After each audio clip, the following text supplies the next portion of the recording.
I'm noticing that a lot of people feel that way that I'm feeling because I was connecting with other people and they were like, I'm so grateful that you talk about the things, but not like in this heavy way, but in some kind of uplifting way so that we can see that it's not so, it's still sad. There's some sort of a heavy topic still.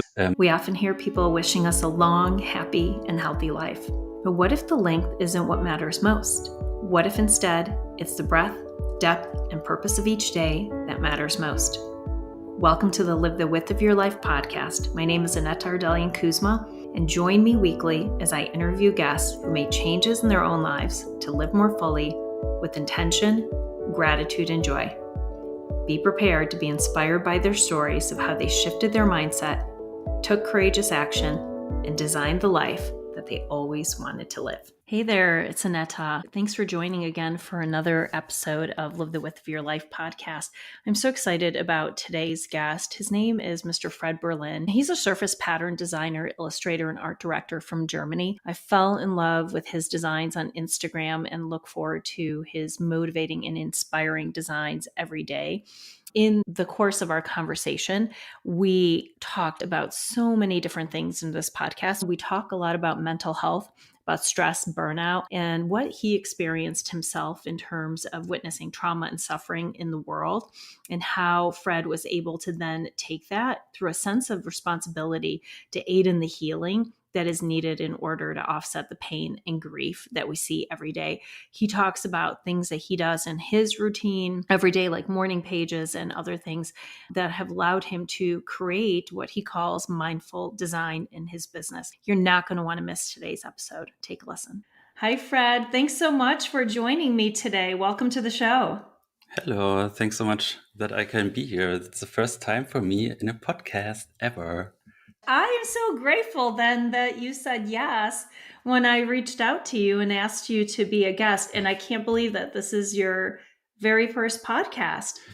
I thought it was just the right timing because I had in mind for so long, and often people told me, you should do a podcast. And I was like, yeah, I would love to, but I don't know what to talk about. But I was thinking and thinking, one day your message popped up in my mailbox, and this is the impulse. So thank you for giving me the opportunity to start this podcasting journey. Of course. And so it's so interesting. I looked back through all of our messages and I remembered, when did I first notice you on Instagram? Because that's how we first sort of met each other on social media. Is I remember you were posting a lot of beautiful designs, and I started reading all of your posts and some of your videos. And then I remember you started doing these daily affirmations that were so pretty and beautiful, wonderful messages and the perfect music. And I looked forward to getting them and to dragging the heart across. And, and it just became such a part of my daily routine. And I think I started sharing some of the things that you had posted, and you said, thank you for sharing. And then one day I just got the courage, because I was thinking, who can I have on my podcast? And who would I love to get to know better and learn more about their story? And so I sent you this message, and you were so kind in your response back, and we were able to make it happen. And here we are. Yeah, that's so nice. And I'm so grateful for what you just said. And I'm so happy that I can connect, if it's the story affirmations, with which I'm so happy that the people like Yep. swiping the heart. It makes me so grateful to see that people enjoy reading my texts or my stories and they have something from for their everyday life. And that's so nice after the time that we're going already into deep talk, after my depression and burnout and everything. I'm able to connect with people and to read their messages, that they are grateful that I'm posting my thoughts on this topic, and then I'm shining some light on this topic. Every time when you're seeing something about depression or burnout or therapy in general on TV, or in my opinion, it's something like very gray and sad, and someone is like in bed and crying, and it's always very heavy. Yeah. And some sort of a topic that you don't talk about. It's always hidden. And I realized that this is why it was so hard for me in the beginning to talk about it myself, especially as a man. When you say I have a depression, it's hard in general. If you're a man, you have this always don't be perceived as weak thing, like you're sensitive and that you're getting emotional very easy. I'm noticing that a lot of people feel that way that I'm feeling because I was connecting with other people. I'm so grateful that you talk about the things, but not heavy way, but in some kind of uplifting way, so that we can see that it's not so sad. It's sort of a heavy topic still, Of but course. in a different point of view. That it's not like my life is over. It's so terrible. It will never get better, because often I was focusing just on the negative side of everything. I'm wasting my life and it's never getting better. But to change the view and look on the other side of the topic, this is clearly not working. There's a lot of things that I need to or want to work on. But to see the side that the opportunity that you're having to write a new chapter. But it is a massive opportunity what you're having when you're like hitting rock bottom. Then it's like, okay, this is the moment where I can change my life. And like Mel Robbins said, we are just one decision away from a completely different life. And it is so true. And when you made the decision, like to change something, it's hard. It's very hard, especially to stay on your path. But when you get the momentum, something changes. It's the kind of surreal for me that other people thanking me for giving them so good advice or tell them what worked for me, what didn't work for me, and to help them see the life with a different perspective. And that's so nice. It's so beautiful. And first of all, thank you for bringing to light something that is so relevant right now and is so common for so many people, which is burnout. And then, of course, just mental health in general, panic, anxiety, just this feeling of cognitive overload and heaviness and depression. So walk us through what happened. So we know you're an amazing designer, and I love that Thank you. you're using your story and your experiences to create more light. And so talk to us a little bit about the background of how you experienced burnout. And then, as you started to allude, what changed? What are some of the routines or habits or things that you've started to implement that's really allowed you to be able to change some of those reactions that you have? Yeah, I actually can't say when it started, because I feel like that it was very a slight experience that came over time, and like a little bit burnout, a little bit burnout, a little bit burnout, but I didn't know that it could be burnout or depression, and I didn't feel like a severe change because it came so slowly over time. But at one moment, and I was working at a company after I made my bachelor's degree in communication design, which I think there already was some kind of burnout, but also like under so much stress that I didn't know the difference. I think I had all of my ideas so that I can come up with something new at that moment. I think that's just the way it is. I thought I'm just tired and I don't have any idea.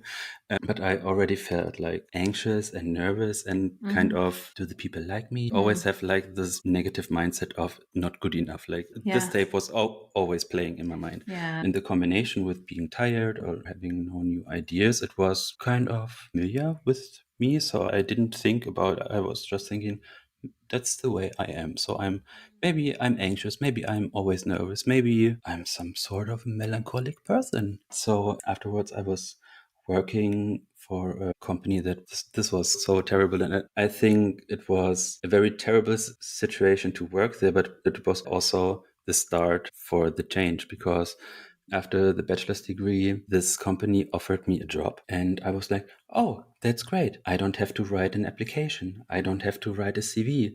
And I think of myself, I'm not so good. I'm so happy that someone wants me to work for them. And in that company, it was the worst company I ever have worked with. It was like really like the boss is here on top and everyone else is like, yeah, it could have been like in a movie. It was really like the boss had like a carpet of fur and everything was golden. It was really like glass workspace and really fancy stuff and decoration and expensive pictures on the wall. And for the employees, there is your plastic chair and there is your desk. You work for me, but don't speak.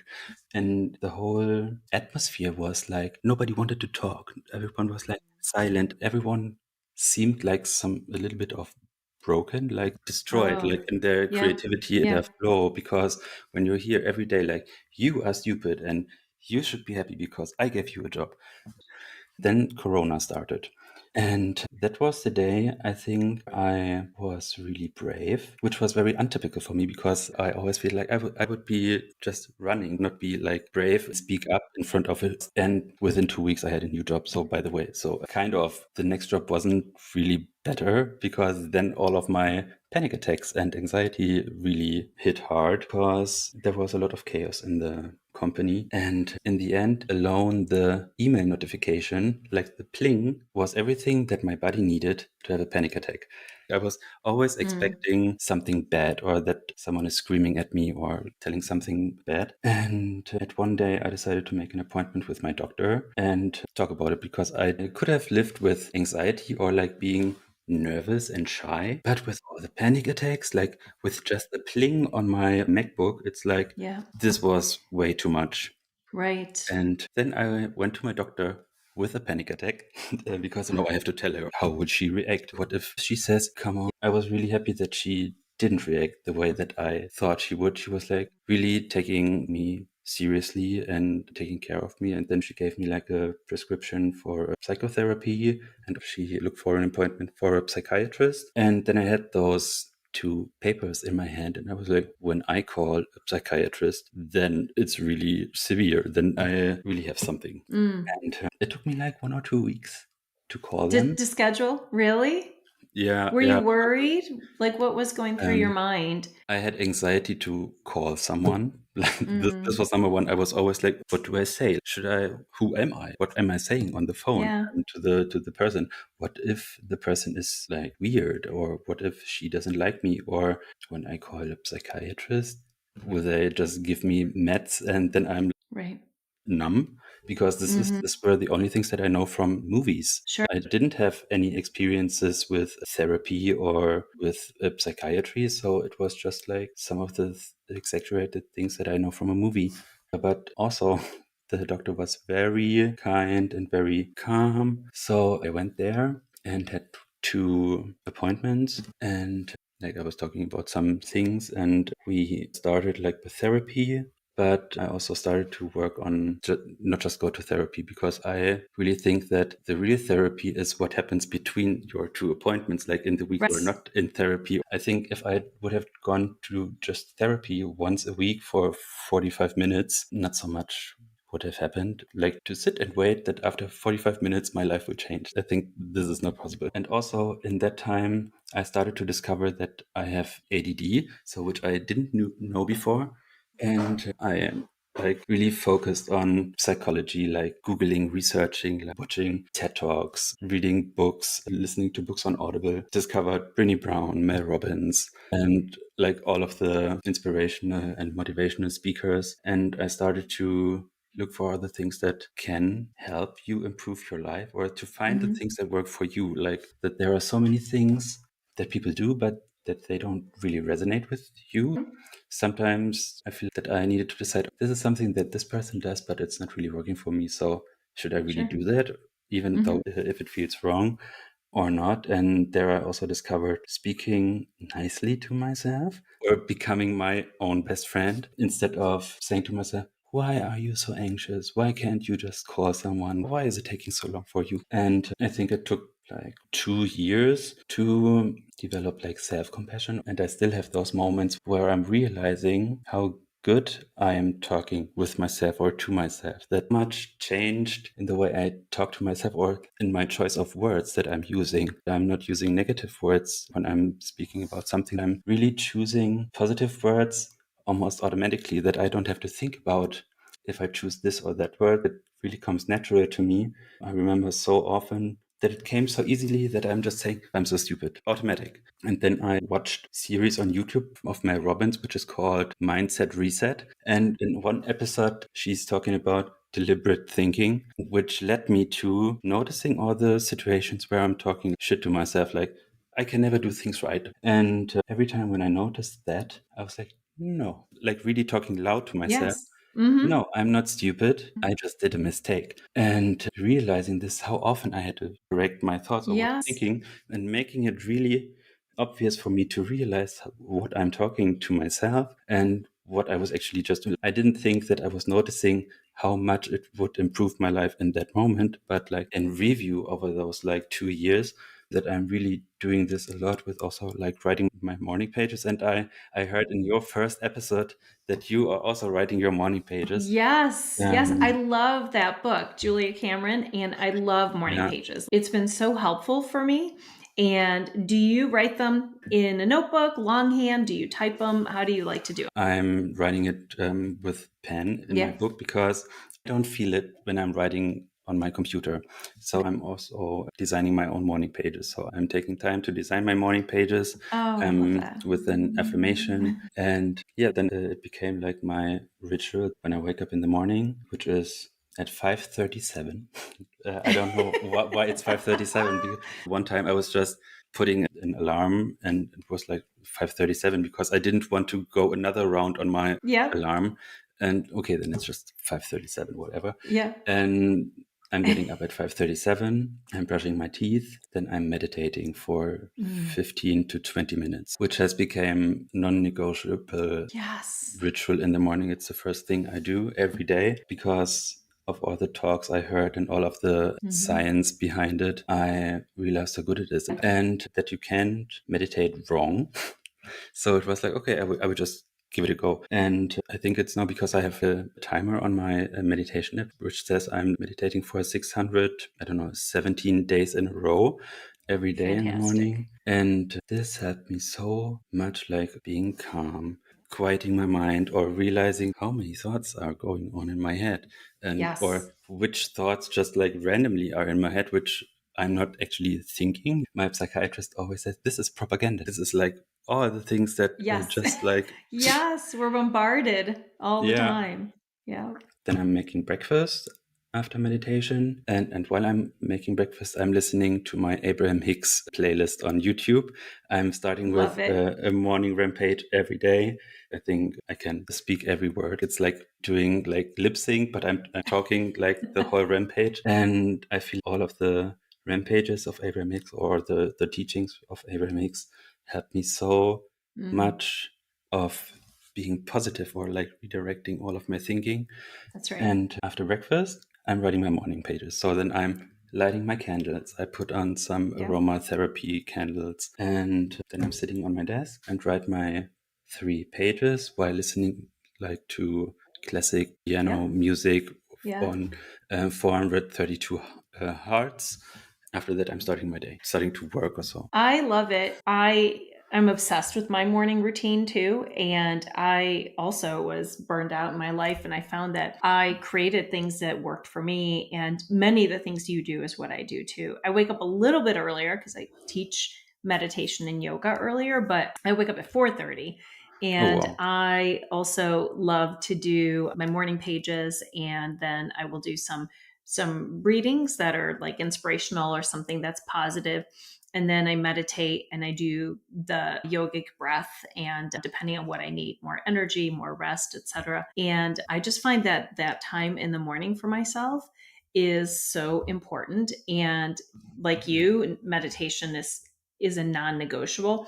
Not only do I see the benefit when I meditate, but everybody around me benefits as well because I'm a different person. I respond different. And the other thing I wanted to talk about that you said that I completely agree is sometimes over time, our negative thoughts are so automatic and we've conditioned ourselves to respond like I'm so clumsy or I'm always late or I don't have good ideas Why or is this always happening to me? right. Why does it happen Yeah. to me? But it really does begin with us, like you said, one, recognizing that we can choose differently. We don't have to say those thoughts to ourselves. We can choose different ones. And then over time, like you said, it's not so hard. At first, you might have to talk to yourself. I always program myself with my own self affirmations, but over time, it does become more automatic that you self correct and that you Yeah. have different things that you say. And then you start to believe it, right? Like once you Yeah, do it over exactly. time, it feels different too. Yeah,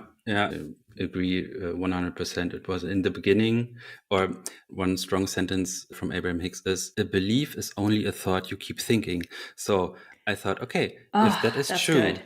Yep. I can change my beliefs in just thinking something else, even though I won't believe it when I'm thinking it Right. about the first time. I was like, because one of my negative beliefs was that I'm not a good person. And I started to write in my morning pages, I'm a good person, or I've Mm-hmm. decided that I'm a good person and that good things are going to happen. And I was writing it over and over again. And I'm still writing it every day in my journal that I'm a good person and that good things are going to happen to me and that everything is always working out for me. And over time, I believed it. And every time when I wrote it, I felt like empowered to myself because I was like cheering myself on and I was like, yeah, I can do this. And everything is always working out for me. And like over time, and this also comes like not from one day to the other, you're not like, oh, yes, and today I'm believing it. It's like at one point you notice that something has changed and I'm more confident or look how amazing I managed this situation in comparison like 2 or 3 years ago or how I would have reacted like earlier. I think this writing really helps to notice the little changes, right? That Yes. you remember something the day before or so. And I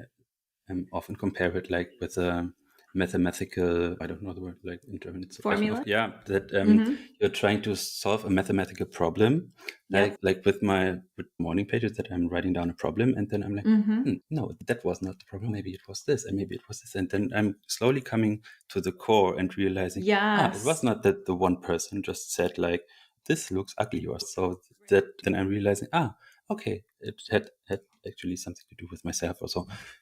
And yeah, I'm always coming back to the morning pages that they help me so much about realizing changes or something that is not working out or that I want to work on. And I also remember a time where I stopped writing my morning pages and I really noticed that I had so much more negative thoughts in my head because I couldn't write them Yes. away. Yeah, yeah. And I felt like then the inner critic came back. Like it's so Mm. helpful just to quiet the thoughts. Like when I feel like my brain sees I'm writing down the thought, my brain says, okay, then I don't have to remember it. So it's like Yes. quiet. And this is really, really a great practice. And I'm often say to someone who's asking me like, what kind of tips could you give me? I'm always like, start journaling. Start journaling. Doesn't matter if it's 5 minutes or 10 minutes or Yep. whatever, start journaling. I think there's also a study that says that people who are journaling, they are more resilient in their lives because they are processing their thoughts and their problems in a different way. And it Yes. is more helpful. And yeah, really like writing is such a good practice. I love the morning pages. And I also love if I find myself having a bad day or with a worry or concern, I love to go back and to find instances where I may have had a fear or was worried about something, and then seeing the follow up to it and just seeing how I was supported or how blessings came out of it or how I was able to work through it. And it just gives me the encouragement that things are going to be okay. And I've worked through it. And then it's interesting to see seasonally. Actually, I've been able to go back and look, why am I feeling so tired in September? Or I feel I don't want to see anyone. And I'm like, oh, I felt the exact same way last September. And then for me, it's able to say, well, maybe I went too hard. I pushed myself too hard. We did too much. And it's a natural response to want to rest, to mimic nature. And so there's just so much that I gain in the moment, but then also in reflection and being able to go back and to see how far you've come along too. I don't know if you ever go Yeah. back and read some of your stuff. No, I'm not. But sometimes I'm just like, oh, let's see what I wrote like 3 years ago. And or the Right. one time I was Yes. looking at my first morning pages book, and I don't know if you all also notice it with yourself that when you started like writing your morning pages, that I was really like, what should I write? Like that I didn't want to see my own thoughts, like that I was a little bit Oh, scared to write mhm. them down or to be like really honest with me that I'm like, Yeah. I don't know if I want to know that I was thinking that, even though that Yeah. I knew all Right. that I was thinking it. But then it became so real that, and I It's on was like, paper. I think it's amazing. And that's why the book has been around for so long. And it's such a great tool for creatives. I know that the author wrote it specifically thinking about people who are creative, who are artists, and who are writers, etc. So, how have you been able to take all that you have gone through? So, your experiences, all the new rituals and habits that you've created into what you call mindful design. So, can you share how you've been able to take that to now create things that are so beautiful and uplifting in the world? Because your style is just so unique. So, do you mind sharing some of that? Sure. Well, first, I mean, the mindfulness came like into my private life because I was working like on my mental health, and I noticed that in my creative jobs that everyone was always like stressful and everything had to be like yesterday or Yeah. you have 3 hours and this is the briefing and hurry up because we don't have time. And I noticed that in general, here's the briefing, go, but go fast and don't ask questions. And like that tips or designers are often the people who are the last people in row that get any information, but then they have to run and do everything what the other persons didn't in like over 3 months or so, but the designers have to do it like in 3 hours. And I realized that the mindfulness doesn't work for me if I only just do it like at home when it's 5:30 in the first two Yep. hours, and then I'm going to work, and then it's like stress, and then I'm coming home, and then I'm taking a deep breath. I realized that I can't work in this 9 to 5 anymore. That this is not working for me in a company that is not really mindful, or that it's just like you have to work, Right. and you have to do what I say. So I made the decision that I won't work in a company for 40 hours a week anymore, and that I'm started to go my own way as a freelancer because I was too scared before to do this because my family always said you have to have a secure job Right. and don't try things like freelancing. Oh, it's very dangerous because what if you don't have a client? How do you pay your bills? And so I started still having this in mind of that I didn't work 40 hours for a company, but like 25 hours. I was doing a part-time job and started to focusing like on freelancing and finding out how this is going because I didn't know anyone who was freelancing. I was scared to do it. I thought like that this is a good opportunity to work like have this kind of security in some way, but also start something new and to figure it out how this could go. And then I started like to create the Fredway. So the Fredway is the way where I thought about how do I want to work. So it doesn't matter that other people are doing things in 3 hours or that they are always stressed because the client is never giving them the information that they need. And it's always like the client picked the second draft, but I wanted to work on the first draft and now I don't like it anymore. And there are often some negative communications between designers and clients. And I always say, why? Why? Why? Right. Why does it always have to be like this? And I didn't want to do that anymore. So if someone wants something done in 2 hours, then I don't want to do this anymore because I Right. harried like through life for over 30 years and I feel like, mm-mm. And then I started to build the courage to don't take on every project just because someone says, hey, Fred, I need a postcard. Right. But in 1 hour or so. And in the Right. beginning, I was like, oh, someone wants a project with me. Of course, I will do it. You don't pay anything? Great. I will do it for free. You need it in the next 5 hours? Of course. I will work myself to death just because I want a project. And then, yeah, building like this, like a business where I'm not taking on projects where I don't have time to think of an idea or Mhm. where someone doesn't want to pay anything because designs have to be cheap or so. So that I'm also like talking with my clients about what's their goal, what do they want to achieve. Not just Right. like I need a postcard and I'm not asking questions because you just have to design a postcard for me and you do whatever I want. Like I Yeah. wanted to break up with this like I am the client, so I am here on top and you are the designer and you have to do whatever I say. Sometimes I still see those unhealthy relationships between clients and the designer or so. Yeah. And yeah, this is why I slowed down all of the processes that I'm working on. I mean, it's not working 100% of the time. Sometimes it's still Yeah. stressful, or sometimes I'm still taking on too much projects at the same time. And sometimes it's still like, I think I prepared it so well. Like, oh yeah, this is perfect timing, perfect timing. And on some point, the projects are colliding and then it's so stressful. But alone the fact that I have this positive mindset and talking to myself, I can do it. Everything Yeah. is always working out for me. I Yeah. can do this, or I don't have to be scared to tell a client, here, I noticed something or something happened. Is it possible to postpone our call to next week?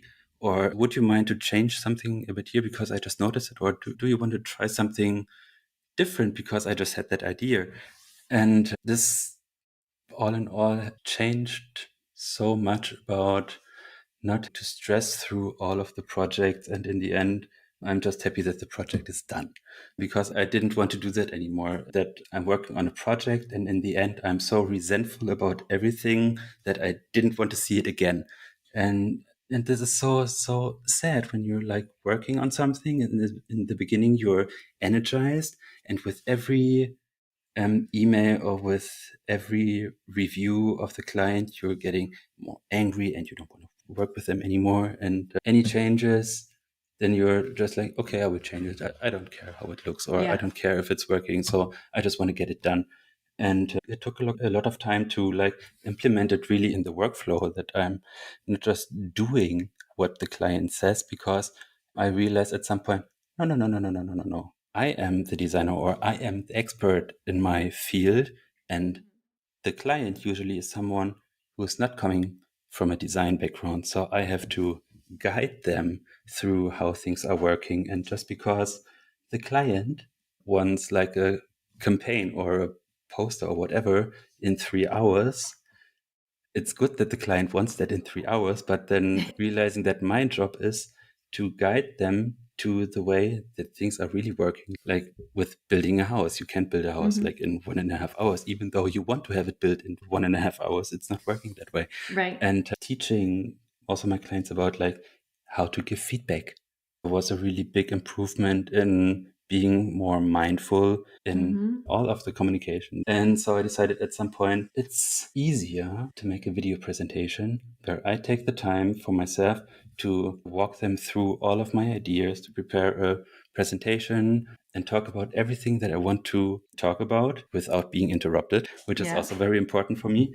And then I can send them over like all of the files that I want them to have with the video that I want them to watch. Think about what you saw. And then when you saw everything, we will schedule a meeting and then we can talk about everything that we want to discuss, because then you had time to think about everything without being like hurried or like feeling that you have to decide now when I'm in a live meeting. And this helped a lot, I think, on both ends to make better decisions, because no one is feeling pressure to have to decide something now, because they can think about it, they can watch the presentation, they can watch it twice, they can watch it 3 times.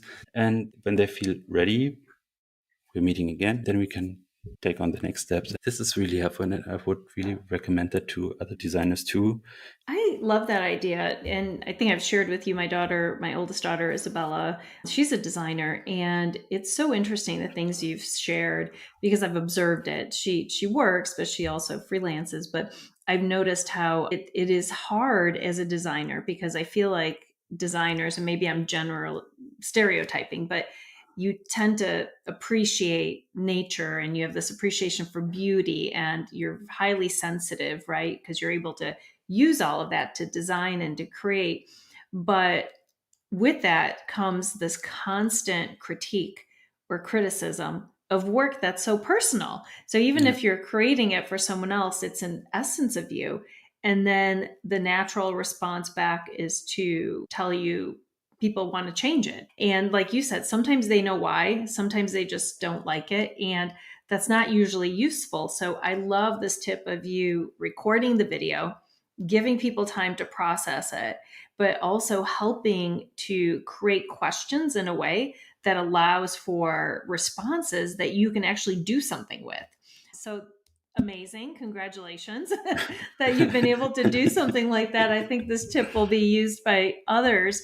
So you're unique. Your style is so unique. It's so beautiful. Like when I look at it and what I see, what you post, and I know you're obviously doing additional work that I don't have exposure to, but I love this, the color and the designs, and I think you even call it quirkiness. It makes me so happy. Like I really do have a joyful response to it, and it's vibrant and it's lively. So tell me how you did it naturally evolve to the work that this is what you like creating? I think it also came with a self-healing journey Mhm. and being playful with my inner child. In the beginning of my career, I tried a lot of things. I was like, what's trendy? How do other people Yeah. design? What are they using for colors? And there was this constant comparing with other designers. Or when I saw a portfolio of someone else, I was like, I could never do something like this. They're so much better. And I tried to just do things what other people did. Hmm. And so in the beginning of my career, I had so many different styles, or I had so many different approaches. I was doing something with pen and paper, and I thought, oh yeah, I just want to make textures, which I still like, but it was just an illustration or just something that I did because I think you have to do it this way. And I always loved illustrations in a very simplistic style that were colorful and simple and just playful and not Yeah. so serious or like just not realistic, coming from like really fantasy illustrations. And I never felt or I never had the courage to do it this way because I remember times when I did colorful things or when I did playful things or simplistic things. I remember in university, a graphic design teacher was like, you should stop doing so childish illustrations because Oh, you are a that's grown true. up, you're an adult. And I thought, okay. So a lot of times then I was like, okay, I actually wanted to do it, but obviously I shouldn't. So I was Mm, listening to a lot of different people that were yeah. like, you shouldn't do this, you shouldn't do that. Focus on three colors or tips that other Yes. people are giving. It would be set in stone that don't use more than three colors. Don't do this. I followed them because I thought they must know. And well, in the end, I felt like it was just not working out. And like I told you before, I stopped illustrating for almost 2 years. That Yeah. because I felt like, well, obviously, when everyone is criticizing my illustrations, obviously I'm just not good enough. And there are so many different illustrators, like who was waiting for me? If there are so many different illustrators, why should I also illustrate? I was still working in design, like in an agency or for a company, but I didn't have my own style. I was working in Photoshop, I was working in Adobe Illustrator, but I was just doing like work. I could have also just like folded shirts or so. I was just doing a job, but I didn't have any creative spirit in that way. And when I came to my own healing journey and focusing on what feels good to me, or when I discovered the affirmations or the quotes that really helped me improving my life, Yeah. like having those guideposts and seeing those sentences in front of me. I actually started it not because I wanted to show it to other people. I was starting it for myself. Like I had this impulse of writing some letters and then because I always loved flowers. And then I thought, I'm a man and I shouldn't draw flowers and I shouldn't do it like colorful. And I was like, wait, you stupid brain, I will show you. I will draw flowers and I will do them colorful and I will Yeah. just do it because then I want to see what you think, like my inner critic. And by the way, do you have a name for your inner critic? I named mine Karen so that Karen! I'm. No, because I don't want to be that polite to my inner critic. I just say, stop it. That's uh, great, though, because naming it Karen is so funny. I love it. and it helps me to like to separate myself from this negative self-talk. Yeah. And so I started to make these illustrations out of like, I will show you, Karen, that I can do it, even though you say it's bad. Yeah. And then I started rediscovering my love for colors and that I'm allowed to use as many colors as I want. And that it's Yeah. about me finding joy in the illustration and that it's not about how many people will like it, don't know how many people will share it. It doesn't Yeah. matter if in the end I will like it, but it was in the beginning that I'm just doing it for myself, for Hmm.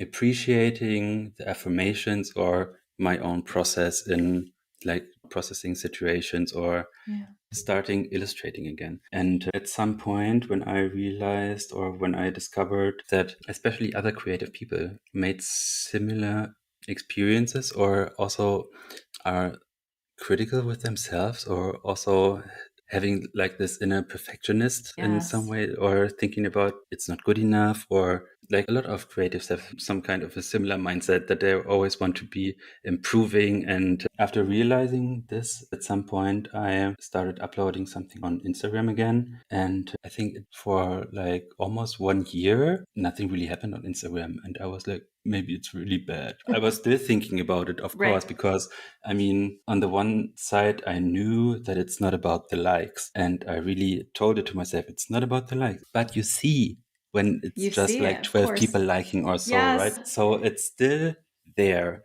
And Hmm. I went through it, and I thought, no, this is the challenge that you are like working on here, that it's about yourself and that you are Hmm. uploading it for yourself. And it was some kind of selfish behavior, actually, because I was doing it for myself and not for others to read my Right. copies or so. It was for myself to process my own feelings or my emotions or situations. But of course, I wished for other people reacting with it, or commenting on it, Hmm. which didn't happen in the beginning. And then it sort of kind of happened overnight. Really, that at some point, people started reacting to my illustrations or to comments, and then I got messages, and then I got offerings for projects, and then I also found my agency. They saw the illustrations and they wanted to ask me if I ever thought about working with an agent. Amazing. And this Amazing. this all happened after I started to let my inner child be playful, instead Mm. of thinking about what other people say and what their processes are, or how they approach things, or how they work on their projects. Because in the Hmm. end, I realized it doesn't matter if how other people work on their projects, or how other people are doing their illustrations, or how many colors they are using. It's about how I want to work, or how I want to live, or about how many colors I want to use. And it doesn't matter if Yeah. no one else does it before, because it's enough when I'm doing it that way. There Right. is enough space for everyone who wants to approach their things in the way they want to approach their life. But it took a lot of time for me to realize that I don't have to do the things the way others already do it, because what Hmm. you don't have to do the things in that way because someone already done it. And yeah, it came just that I'm doing all the colors and all like this crooked lines, because I always thought, why can't I draw a straight line? Why is it not possible for my hand to draw a straight line? And I was like, I have to draw a straight line. I made exercises of drawing lines that they were straight. Realized maybe it's my style just to draw crooked lines. Then I didn't resist it anymore, to like, Yeah. why is it always trying to be unnatural to my hand, like to draw something straight when it's really, when I'm not made for doing things straight. So I was embracing the fact that I'm drawing crooked lines and that I'm making Mm. it colorful, and I don't listen to it anymore when someone is saying this is too childish, or this is too playful, or this is too simple. Because how can something be too playful, or how can something be too cute? It's not Yeah. possible that something is too cute. It's like, it's just not possible. And embracing my own style and my own colorful way, and playing with my inner child, what he wants to do or Hmm. what he doesn't want to do, led to the style that I'm having right now. And this really comes from my heart. And this is like really the way that Fred wants to draw. And when I Yeah. started to draw the way that Fred wants to draw, all of the other good things really started to happen, because I feel like people noticed that natural Fred Hmm. way in the illustrations. And this is why maybe the things before didn't work out, because it was not like the essence of Yeah. the illustrations that Fred wants to draw. You're authentically yourself. And the other thing that came to mind as we were talking, because you brought up Abraham Hicks, is, there's the emotional chart, if you've seen it ever, but the high emotions and then sort of At the guidance scale, pure, yeah, sure. yeah, the guidance scale. And so the feelings that your designs evoke in me are all the ones up on top, right? The joy, the playfulness, the curiosity, the wonder, the hope, the gratitude, all that beautiful stuff, the love, the compassion. And so, because you feel that way when you're designing, because you've removed your resistance to Hmm. what your inner child is saying, I think that those are the emotions that then through the design that other people experience. So I love that connection. And so when you said initially that it was because of your healing journey that your design has also evolved, I mean, you could just see now going backwards, maybe that it's all really connected. So it's beautiful. And I'm so grateful, and I'm sure others are as well, all of your clients and everyone that gets to benefit from it, that you are listening to your inner child and not to Karen. And so I ask everyone on the show, the title of the podcast is Live the Width of Your Life. What does it mean to you to live the width of your life? I think putting myself first, like realizing that first of all, I have to feel good. Like when I think of being on a plane, and like they always say, in case of an emergency, Yeah. put the oxygen mask down for Yeah. yourself first and then help Mhm. others. And all the years before, I focused on other people and that other people like me so that I can feel good or that I can feel Mm. worthy because other people like me so that I Yeah. can have some worth in my life. And after realizing also through therapy that there is nothing wrong with me or that I'm not broken or that I don't need to be fixed, that I'm already whole and that only if I am feeling good, I can have other people feel good. So in order for myself to feel better, because in the end I was just exhausted or that I felt like, okay, I'm doing all the things for other people, but who is doing something for myself or for me? So living really satisfying life was really exploring for me that I have to come first. And it doesn't matter if other people maybe don't agree with how I want to live my life. It doesn't matter because it's my life and Yeah. I want to live my life the way that I want to live my life. And also starting to be okay with it to lose some people on the way if they feel like, okay, this is not working anymore, and to not feel lonely that you're feeling unworthy because someone said, what kind of life do you live? To be completely in peace for yourself and to tune in with yourself about like, what do you want? How do you want to live your life? Just to know what you want to do or to know what you don't want to do. This is also very important to know Yes. like what you don't want to do Yeah. and in order to know what you want to do. And I think this is really important for me to live the width of my life. And also, yeah, like I said before, to be my own best friend, like to be there for me, to cheer myself on my journey. And especially in the days that are not so good or where those contrasting experiences are happening, yeah, to be the person that I needed in my life. But there wasn't someone who was giving me like the comfort or the safe space to feel the way that I'm feeling. And yeah, when I started to be self-compassionate or patient with myself and not to do things perfectly or to always like through my life, instead to slow down or to take my time to process some feelings or to process some thoughts that are confusing or so, or to just accept I'm doing things like earlier I was like, why does it take so long for me to write an email? It doesn't matter why. It just does take longer for me to do some things, and just to be okay with it and not being like beating myself up for the things that well others do differently. And this is such an improvement to my life to be like, okay, today I will do things like this, or also to accept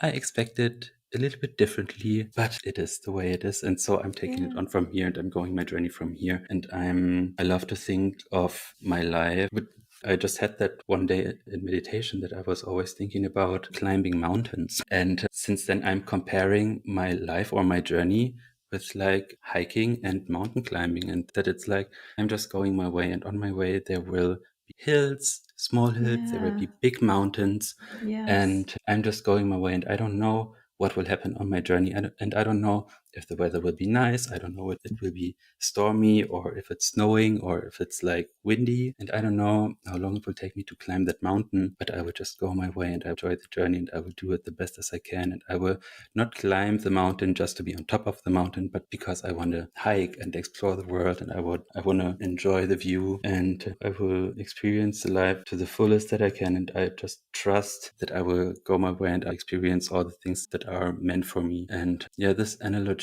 really helps me a lot to not feel nothing in my life is working out, because I know I'm climbing a Yeah. mountain, and this mountain That's maybe right. is really, really, really difficult to climb, Hmm. but I will go over it, and then there will be a beautiful valley, or then there will be sunshine and Yeah. palms, or I don't know. And being, yeah, so good with where I am, even though if there is not the manifestation of it yet, just to believe that it's already mine, like Abraham always says, or that I am where I am, and I'm doing pretty good at where I am, and I'm pleased with how far I've come, and I'm doing better, and it's getting clearer, and I know more today than I did yesterday. And yeah, this is like living the with is like being okay with where I am right now.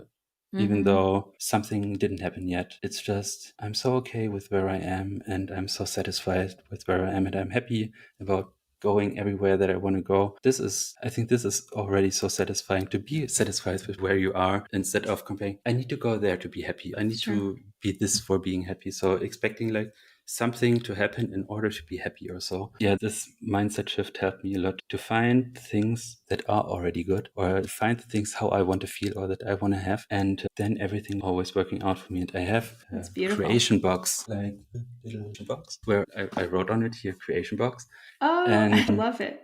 Then I'm writing down on some colorful post-it what I think of and what makes me feel good. And then I'm writing it down, reading it out loud, and then I'm putting it in my creation box. And then I'm thinking of the things that always make me feel good. And then I feel like I'm manifesting it, or I'm like raising my vibration in order to feel even more satisfied with where I am right now. I love that. I love that so much. And I love the way that you framed it. It's taking care of yourself, focusing in on what you need to do so you can then share that into the world, which ultimately helps other people. But I love this idea of knowing that you are exactly where you're supposed to be, as you said, and there might be peaks and valleys and mountains and hills, but in the end, it's all there and you're exactly where you're supposed to be. It's just so beautiful, so beautiful.